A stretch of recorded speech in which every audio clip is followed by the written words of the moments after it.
I'd like to call the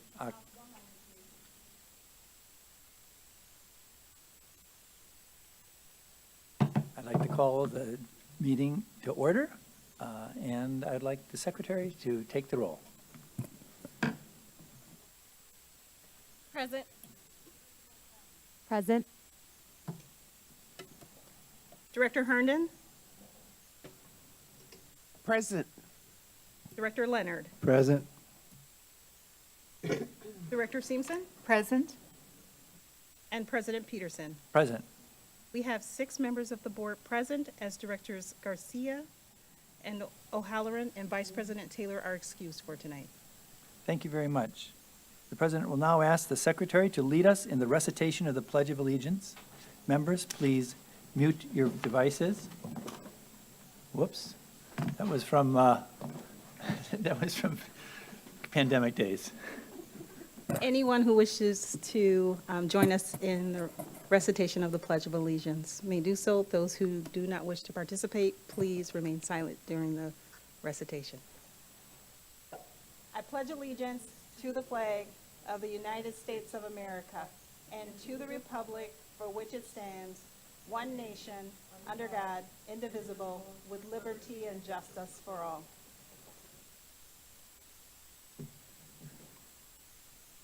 I will now read our land acknowledgement. We acknowledge that Milwaukee lies on traditional Menominee, Potawatomi, and Ho-Chunk homeland along the southwest shores of Lake Michigan, part of North America's largest system of freshwater lakes.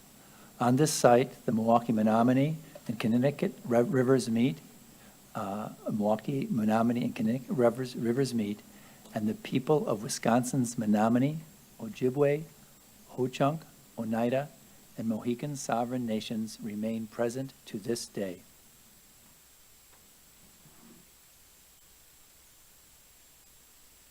This meeting is being conducted from the Central Services Building. In order to allow as much public access and participation as possible, this meeting is also being broadcast via live stream on the MPS website and on the MPS YouTube stream, the links to which may be found on the MPS website on the broadcast page. Before we begin tonight's meeting, we have a short announcement regarding interpretation services for the Spanish-speaking members of our audience.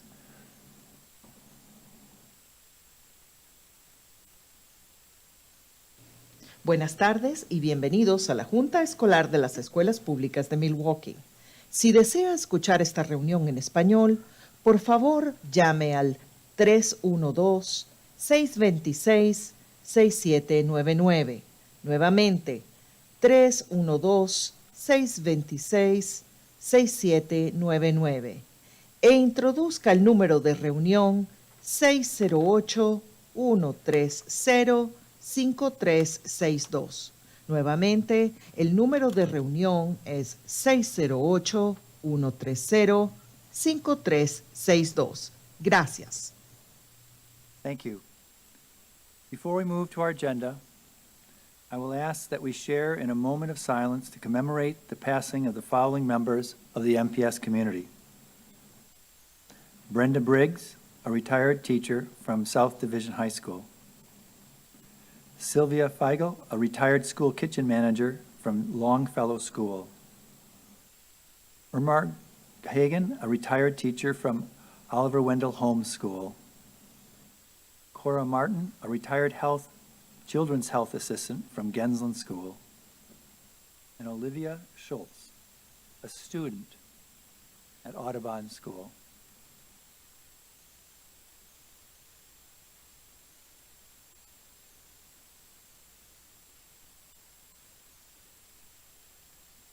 Thank you. Each month, the Milwaukee Board of School Directors accepts public input both at the committee meetings and through correspondence submitted to the Office of Board Governance. As this is a regular monthly meeting of the board, however, in accordance with board rules, the board will not be taking any public testimony on any items during tonight's meeting. And just as a reminder, Robert's Rules of Order dictates that all comments should be directed to the president.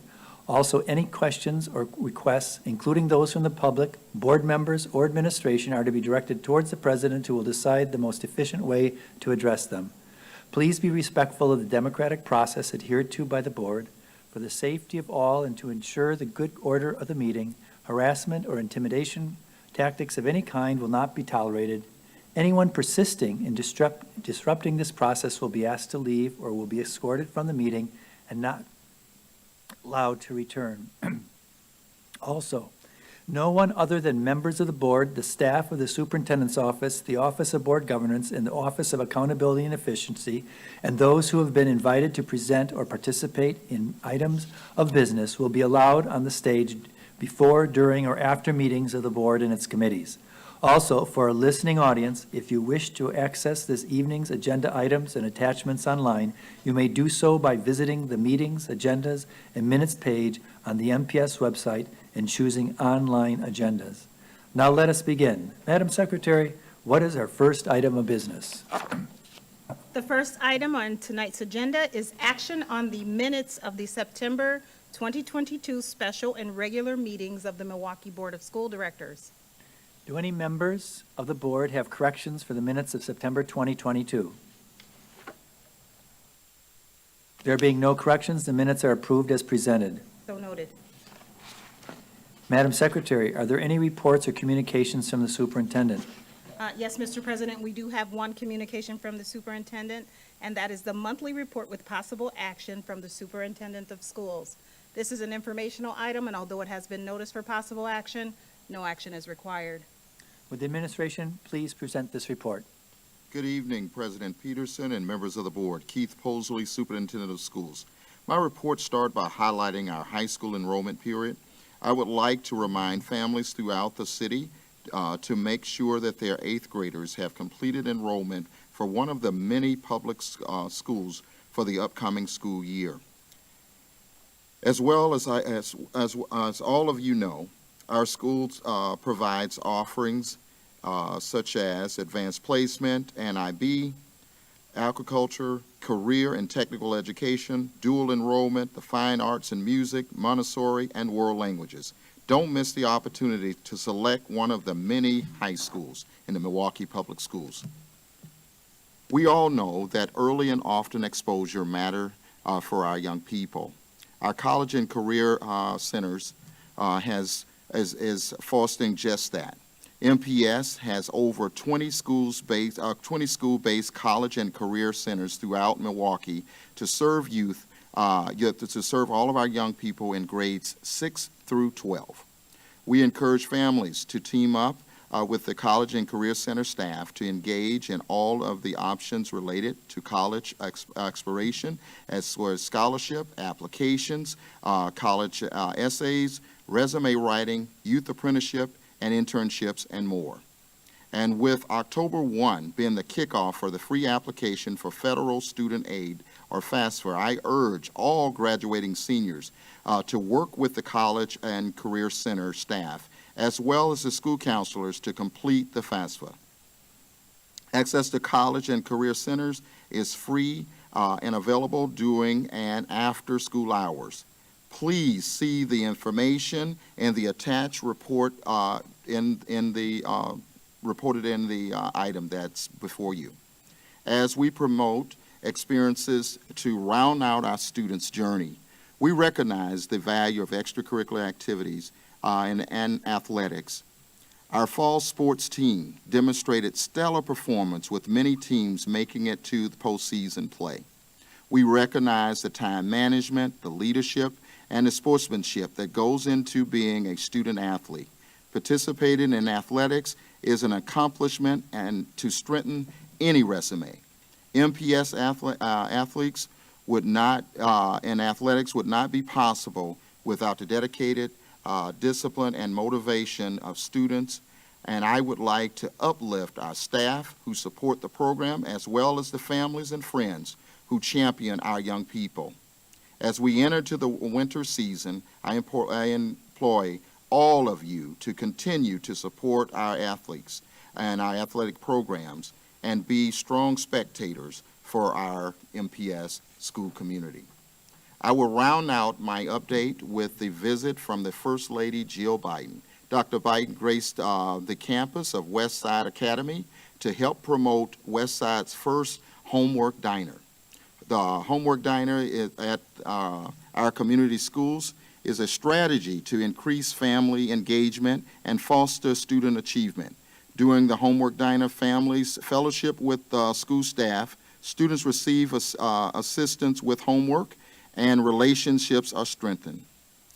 I am grateful to Dr. Jill Biden for including Milwaukee Public Schools Westside Academy in her busy schedule, as well as all the stakeholders for promoting academic achievement and improving outcomes for our students.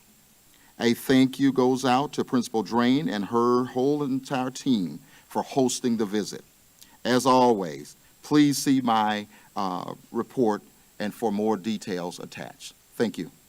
Thank you very much. Does the board wish to make any comments? Yes, Director Simpson.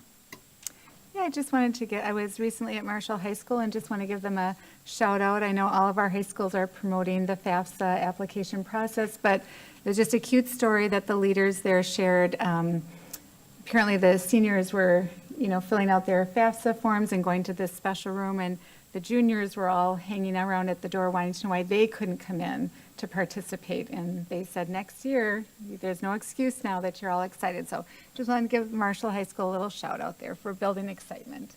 Thank you very much. Any other comments? Okay, Madam Secretary, are there any reports or communications from the Office of Board Governance?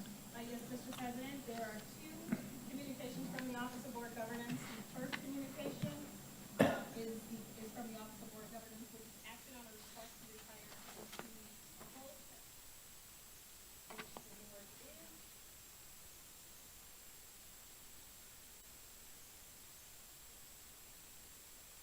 is. If there is no objection, this item will be deferred until the end of the meeting.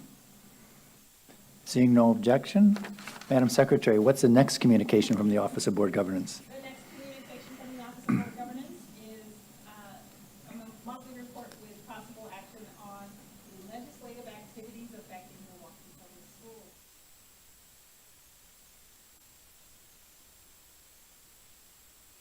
Would the Office of Board Governance please present the report? Yes, Mr. President, Mr. Crisfield at the podium. Excellent.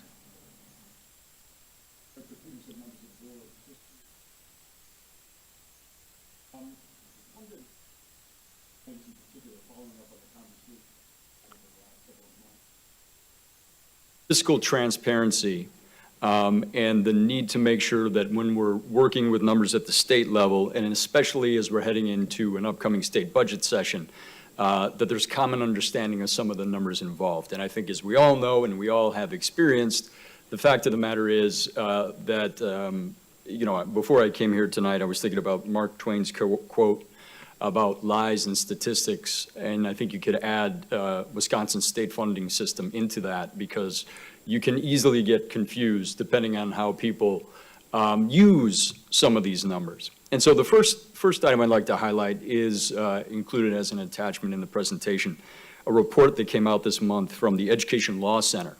We were able to work with the experts there and build off of some of the research done by the Wisconsin Policy Forum that over the last couple of years have highlighted the fact that Wisconsin is near the bottom in our special education funding. And in the Wisconsin Policy Forum report, they alluded to what their belief, and said it would take further research, that districts with higher percentages of students challenged by poverty actually are disproportionately impacted by the special education funding system. And in conversation with the Education Law Center, they joined with us to take a look at that suggestion and found out that was in fact the case. And so the report you have as an attachment demonstrates that, one, not only are all school districts in the state of Wisconsin being underfunded when it comes to special education, but it has a disproportionate impact when we look at districts with higher levels of poverty. This is particularly important when we enter into the upcoming budget and policy discussions, because I'm sure you've been involved in discussions where you will hear a MPS per pupil number quoted as opposed to some other per pupil number, and we then sit around and say, well, where did you get your number and how did you get your number? And we've got a starting point issue to begin with. And we've had some preliminary conversations with the Department of Public Instruction. But on the Department of Public Instruction website, they have a webpage that's called Comparative Revenue Per Member. And you should never go there if you want to compare revenue per member. You should never use that number. And the reason I say that is because it doesn't fully take into account the different students within different districts. And in fact, as we've discussed before, that figure that's presented on that website, the numbers are accurate. And I don't, we've had these discussions directly with Department of Public Instruction. But when there's a number presented that suggests that a per pupil amount for MPS children is an accurate number, when we in fact know that some of the dollars in that amount, and a significant portion of dollars in that amount, are actually used to pay for services that go to students in private schools, that's not an accurate number. Now, it's not the DPI's fault that people are misusing those numbers, but that's what leads to some of the conversations that I'm sure you've been a part of, where you hear an inflated figure on the one side and a different number on the other side. So that's step one of saying, how do we get to a comparative number? Actually, Wisconsin Policy Forum did a very nice job in pointing out you should probably start with the revenue limit and the per pupil categorical number. So there's an answer to starting point. But what the Education Law Center does in their report is as we discussed last month, when you hear anybody say, we're from business and we take a business approach to this, you should take a balance sheet approach to this. You don't just look at revenue, you also look at cost and comparative cost. And so what the Education Law Center is pointing out here is when the state not only underfunds students with disabilities in particular, but that has a disproportionate effect on some districts, if we do want to actually have a starting point conversation of what's our comparative pupil-to-pupil number, we need to do that extra work. And thankfully, they've done some of that work for us. So as you can see in that report, and they just highlight 2 districts, and I want to point out here that the Whitefish Bay School District's highlighted, they too are underfunded when it comes to funding for students with disabilities. But just because of the relative levels of poverty, the Education Law Center points out that you should take the MPS per pupil number and subtract about $2,072 if you really want to identify that special education cost, and then compare it against other things such as vouchers usually come up in the comparison. And where public schools get that 30% reimbursement, vouchers get that minimum of 90 up to 100% reimbursement. So if we are going to have a policy discussion, we do need to do that extra work to get the starting point numbers, and they help us there a little bit. And I can answer any questions on that if there are any. But the second piece of information that I'd like to share is, again, in the vein of fiscal transparency, and it has to do with the action taken by this school board Tuesday evening and school boards across the state, which are setting their tax levies. There is an immense amount of work done by our staff, our Department of Finance, by business officials across the state to make sure the public has accurate information and that school boards are setting a levy based on all of that hard work. And we do that, and this board has done that. And then what happens is that information is taken, it goes over to the municipality, in our case, the city of Milwaukee, and on November 20th of each year, the state provides to each municipality a letter identifying the school levy tax credit, which is this anomaly in state law where there's $940 million statewide in a tax credit. And they give that to the municipality, and then ultimately the tax bill that people receive has that number attached to it. The problem with this situation is when people open up their tax bill, and I want to make clear this is no fault of the comptroller in the city of Milwaukee because they are following the law. But when you open up your property tax bill in December and you see the combined tax report, you will open it up and you will see on the back page the MPS levy correctly stated. But you will see a very small footnote here that says it does not include the school levy tax credit. Then you will turn to the inside and you'll see that MPS is in second place in terms of the rank order of per thousand taxation. And the reason is that number includes the school levy tax credit. And it doesn't occur until fully 11 months later that the Legislative Fiscal Bureau, because they take all the numbers into account, issued a report on October 6th of this year that demonstrated that the amount that people in the city of Milwaukee paid in terms of property tax is $49.6 million less than they think it is because of the way the state presents this information. So our school district just set its levy. On November 20th, there will be a letter issued, and we can bring that before the board in December or in November if we can. But at the end of the day, this report is going to go out. People are going to be led to believe that they are paying this amount of tax for Milwaukee Public Schools, but it's probably going to be in the neighborhood of $40 to $50 million less than advertised. So we've been trying to get this problem fixed for years. Other school districts are in the same situation that we are. We've started again conversations because we haven't been able to make a change in state law. It would make much more sense for the state to simply put that $940 million up front into aid, and then you would have levied $40 to $50 million less than what you did Tuesday night. So it's this convoluted process along with the other kind of way we display information. And the reason it's important to point these things out is because when these numbers are confusing for people, it leads to policy discussions where when we're trying to make sure that we're adequately funding kids, people can get sidetracked with some of this information that obviously is not 100% clear. So we'll continue to work on some of those things, but just wanted to raise that for your attention again this evening. Thank you. Thank you. Members of the board, do you have any comments or questions? Director Leonard? Yeah, so from your opinion, what is the purpose, why they would present it in such a confusing way? Sorry to put you on the spot on that one, but. Well, I can, Director Leonard, members of the board. You know, it's called the school levy tax credit. And when I had a conversation with a person at the state level to confirm these numbers again before I presented this evening, they said to me, well, the state pays 49 million of your property tax for you. So the state controls the entire process. It controls the revenue limit, literally controls how much revenue we can provide for our kids. It then more or less controls how much state aid, you know, we receive. And then the board is left in a position to simply levy in that process. And yet it's you know, I've talked to other school business officials who essentially refer to it as a con game. We are put in a position to appear to be levying more tax than people actually pay. Doesn't make any sense. It should be cleaned up. It should be made more transparent. And I think it's frustrating to a lot of people across the state. If I could just add, who would be the people who would make that change?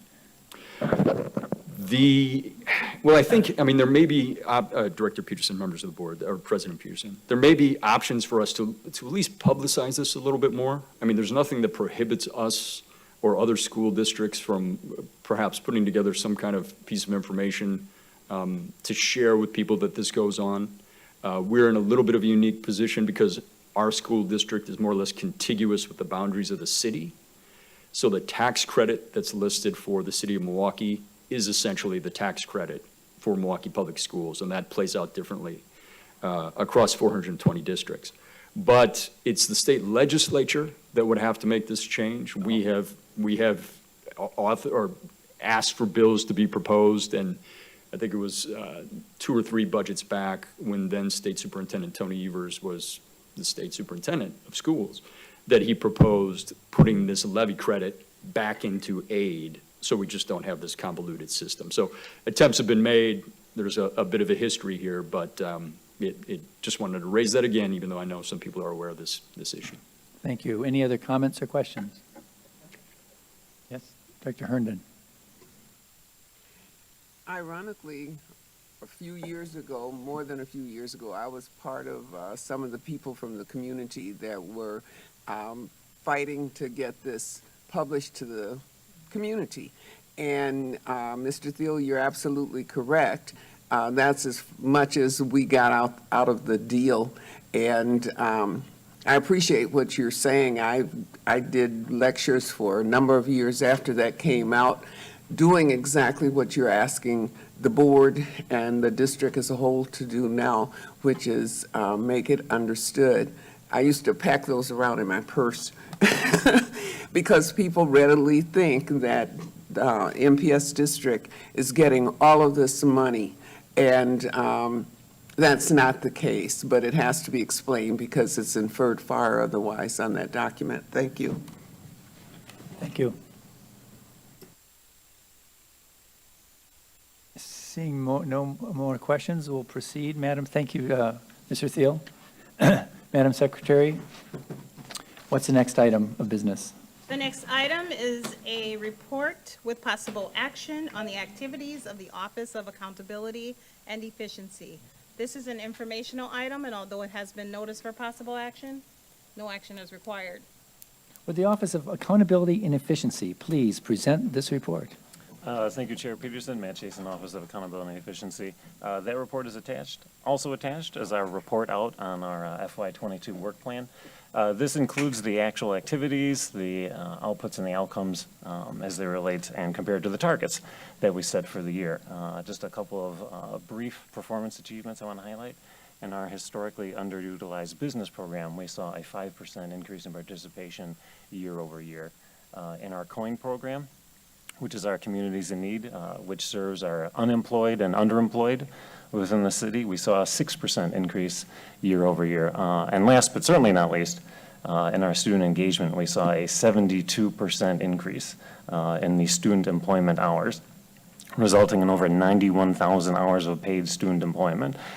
So certainly some of this is the result of the increased ESSER funding and spending that we're doing, but I don't want that to overshadow the hard work and the passion of the team in realizing those outcomes. So with that, I can answer any questions you might have. Does the board wish to make any comments?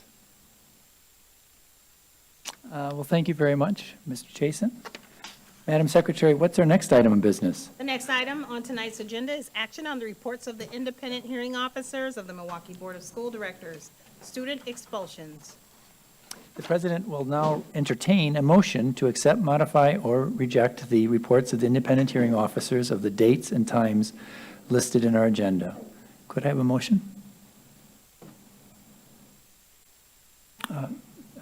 Director Okokandi. I move to accept the report of the independent hearing officer. Could I have a second? Okay. Director Herndon? Second. Thank you. Will the Secretary please call the roll? On Director Gokul-Gandhi's motion, seconded by Director Herndon, to accept the reports of the independent hearing officers of the Milwaukee Board of School Directors. Director Carr? Aye. Director Gokul-Gandhi? Aye. Director Herndon? Aye. Director Leonard? Aye. Director Simpson? Aye. And President Peterson? Aye. That's 6 ayes, the motion passes. We will now move to the reports of the standing committees. Since the public hearing was given at the committee meetings, the board, as is customary, will not be giving a public hearing on these reports this evening. Madam Secretary, what's the first report? The first report is that of the Committee on Accountability, Finance, and Personnel. Item 3, action on a request to approve the prevailing wages has been set aside pursuant to Board Rule 1.14, which requires an affirmative vote of two-thirds of the board's membership for this item. Item 6, action on the award of exception to bid requests has been set aside as it was forwarded to the board without recommendation. Thank you. Do any board members wish to any other items to be set aside from this committee? Okay, seeing none. Madam Secretary, what is the next report? The next report is that of the Committee on Parent and Community Engagement. No items of this report have been set aside for separate consideration. Do any board members wish to set any of these items aside from this committee? Seeing none. Madam Secretary, what's the next report?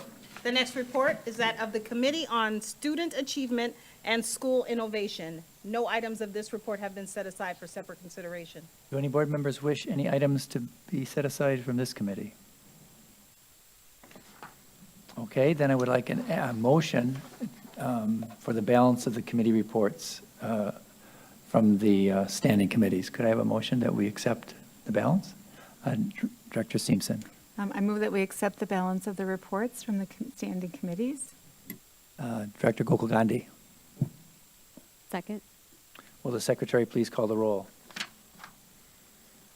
On Director Simpson's motion, seconded by Director Gokul Gandhi, to moving approval of the balance of the reports of the standing committees. On the motion as read, Director Carr. Aye. Director Gokul Gandhi. Aye. Director Herndon. Aye. Director Leonard. Aye. Director Simpson. Aye. And President Peterson. Aye. That's 6 ayes, the motion passes. Madam Secretary, what's the next item?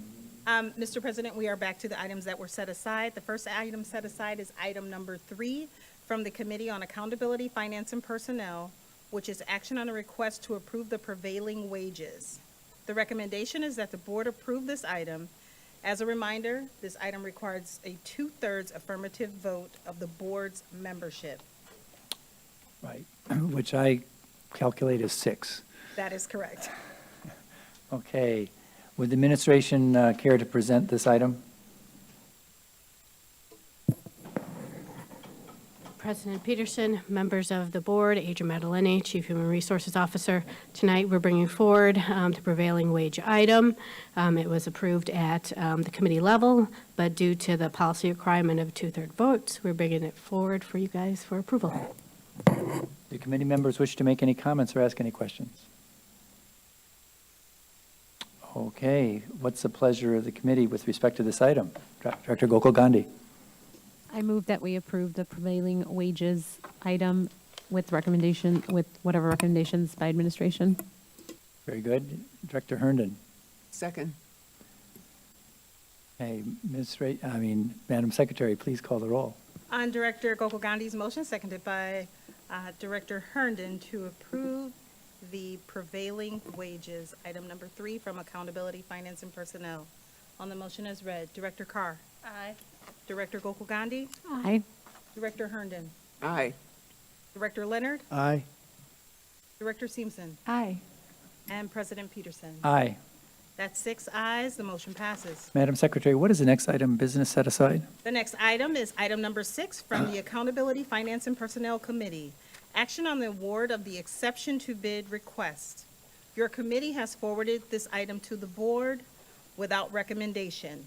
The administration is recommending approval of this item, including the revised contracts with the Wisconsin Center District. Would the administration please present this item? President Peterson and members of the board, I just want to share with the board that we have a revised contract with the Wisconsin Center District. So any other questions, we're prepared to answer. Okay. Committee members, do you have any questions, comments? Seeing none, I'll entertain a motion. Anybody want to move? Director Simpson? I move that we accept, of course, I don't have it right in front of me, administration's recommendation to approve the contracts set forth in the attachments. Very good. Director Carr? Yep, thank you very much. Madam Secretary, please call the roll.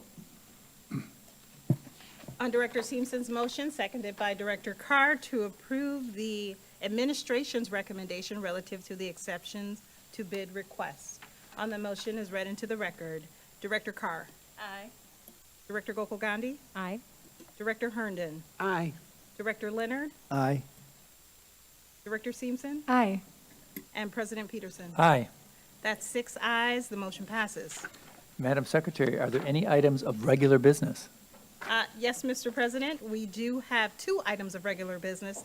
The first one is the report of the board's delegate, and that first report is the board's delegate to the Milwaukee Public Library Board. Director Simpson? That report is before you. Please reach out if you have any questions or comments. Thank you, Madam Secretary. What's the next report? The next report is of the board's delegate to the CISA 1 board. Director Herndon? That report will be put forth for next month.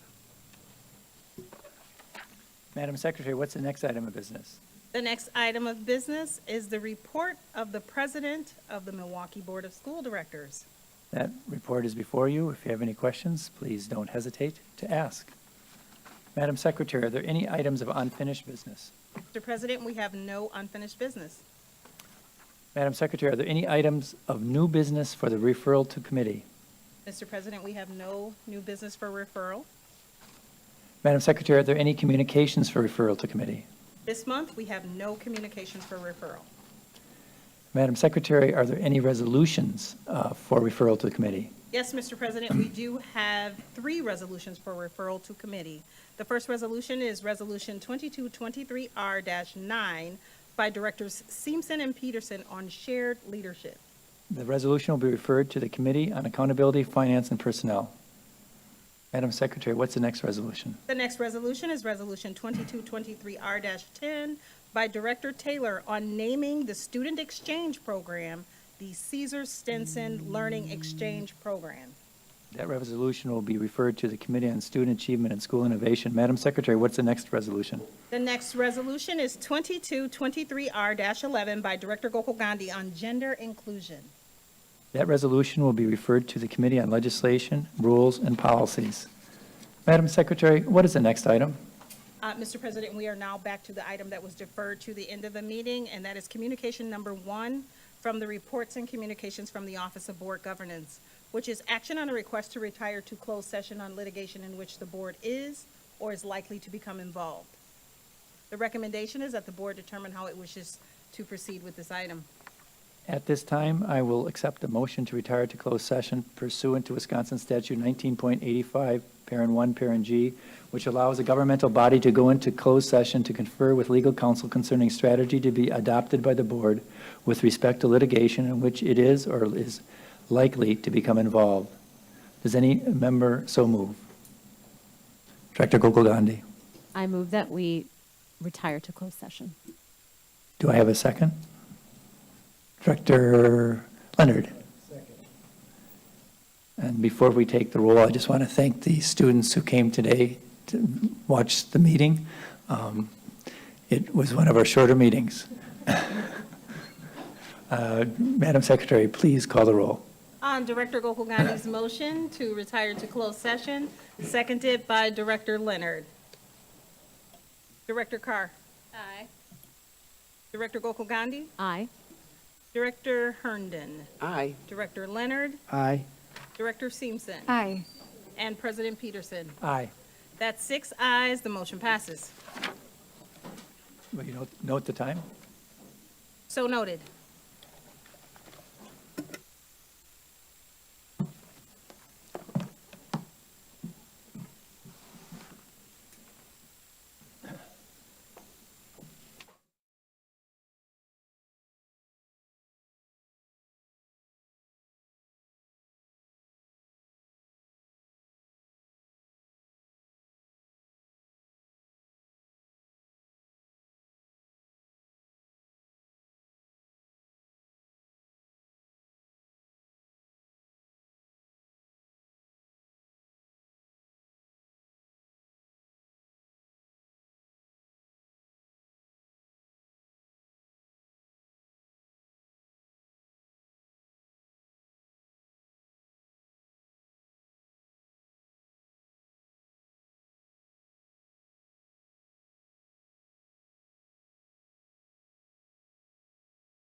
we are back in session.